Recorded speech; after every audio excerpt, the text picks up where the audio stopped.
Portugal vai eleger 21 eurodeputados para um novo mandato no Parlamento Europeu até 2024. Este é um mandato particularmente importante porque o país vai presidir a União Europeia em 2021. Quisemos saber quais são as propostas para reformar a União por parte de um estreante nas lides de Bruxelas, mas com experiência governativa, o ex-ministro Pedro Marques, do Partido Socialista. O manifesto do PS, um novo contrato social para a Europa, diz que a União precisa de mudar e de fazer bastante mais e melhor para corresponder à legítima expectativa dos cidadãos. A Euronews questionou a cabeça de lista sobre as prioridades para reforçar o modelo social europeu. No nosso manifesto europeu, temos lá a ideia de que em todas as classes profissionais, em todos os países, deve ser estabelecido um salário mínimo. Do ponto de vista dos sistemas de pensões, temos ainda caminho para fazer, que podemos fazer para aproximar esses sistemas de pensões e para que, por isso, a mobilidade dos trabalhadores seja adequadamente protegida.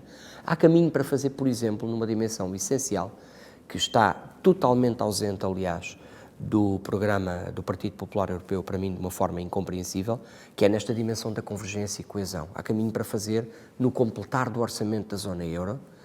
O orçamento da zona euro tem agora um mandato que foi entregue ao Eurogrupo por parte do Conselho Europeu e nós acreditamos muito e lutamos muito aqui em Portugal por esse mandato para que o orçamento da zona euro venha a ser um elemento de convergência, através da promoção de reformas e crescimento nos países, mas também de estabilização da própria zona euro.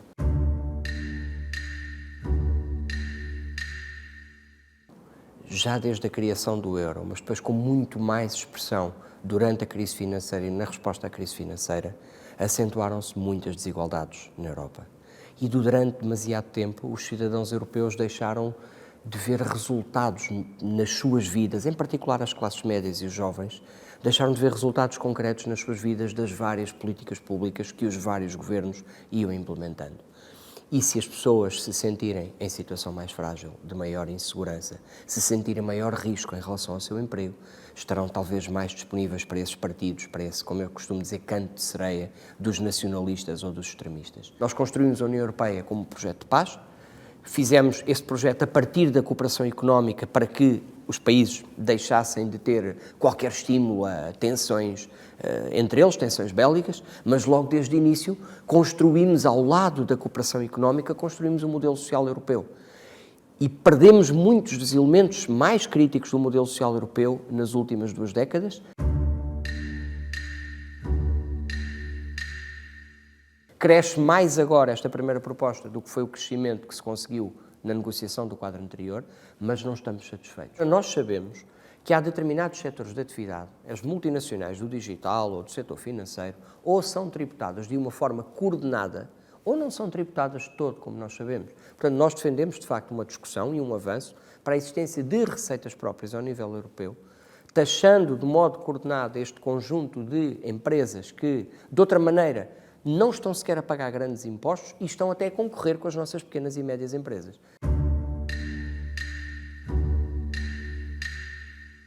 Enfrentar as consequências das alterações climáticas, como referiu e bem no nosso caso, secas, erosões costeiras, noutros casos, inundações que também acontecem noutros países da Europa, os fogos, a transformação que a nossa floresta tem que ter face às próprias alterações climáticas. Há aí um desafio muito grande, mas depois há exatamente o desafio da descarbonização.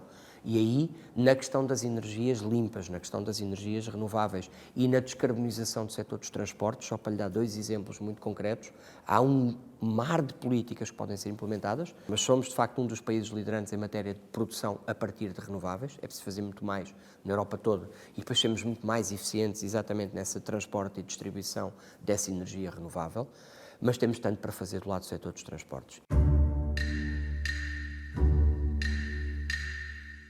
Julgo que a Europa tem que encontrar uma resposta solidária, que é também uma necessidade para a Europa face à situação demográfica. Com certeza que temos que ter uma política de fronteiras adequada, mas com certeza que temos que ter um combate ao tráfico de seres humanos absolutamente impiedoso, porque o que se faz no Mediterrâneo, agora embora com menos escala, é inaceitável, e temos que ter uma política de cooperação com os países de origem destas comunidades que nos procuram, que ajuda a estabilizar esses países e a desenvolver esses países para que as pessoas tenham o direito a prosperar e a desenvolver-se nos seus próprios países de origem. Mas depois temos, de facto, ter uma política de migração e de integração de migrantes mais solidária no seio europeu. Como lhe dizia, julgo que há uma distinção e há uma divisão claramente entre países de leste e outros, mas há também uma distinção entre famílias políticas. O PPE tem uma visão muito securitária da política de migrações que não ajuda a encontrar consensos no contexto europeu. Não é para mim claro, de facto, onde acabará essa relação entre a Europa e o Reino Unido, mas, de facto, a Europa tem que, julgo que, aproveitar este momento para reforçar o projeto europeu, entregando resultados e melhorando os resultados do projeto europeu para a vida das pessoas, para que as pessoas não sintam esse apelo do nacionalismo, do extremismo, mas em particular do nacionalismo que é divisionista do próprio projeto europeu. Relativamente ao papel de Portugal no contexto europeu e no contexto atlântico, com certeza que, em particular na Europa, não podemos deixar que esta saída do Reino Unido a concretizar-se, como parece que vai acontecer, retire importância à dimensão atlantista da própria Europa. Então Portugal tem que afirmar, de facto, o seu papel. Portugal é considerado um dos países com grande iliteracia a nível digital. O candidato reconhece que é preciso não ficar na cauda da Europa e do mundo nessa área. A Europa tem que enfrentar de modo integrado esse desafio da digitalização e da transformação da economia mundial.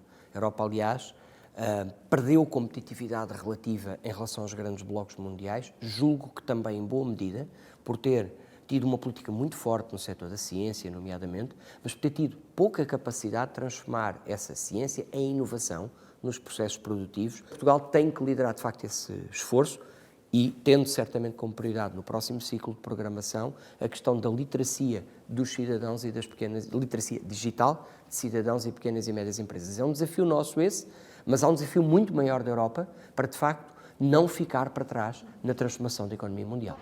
Enquanto Ministro do Planeamento e das Infraestruturas, Pedro Marques fez a gestão dos fundos comunitários. Tem sido apontado como potencial comissário a aspirar à pasta da política regional. Tenho muita honra, evidentemente, que pessoas que trabalharam muito comigo, como é o caso do Primeiro-Ministro e Secretário-Geral António Costa, conhece bem as minhas competências executivas e tem sobre as minhas competências executivas uma visão positiva. Isso para mim é uma satisfação, mas sou apenas candidato ao Parlamento Europeu. As sondagens indicam que o partido poderá reforçar a atual representação de 8 eurodeputados. Caso Pedro Marques siga para outras funções em Bruxelas, a ex-colega do governo Maria Manuel Leitão Marques será a primeira da delegação portuguesa no Parlamento Europeu.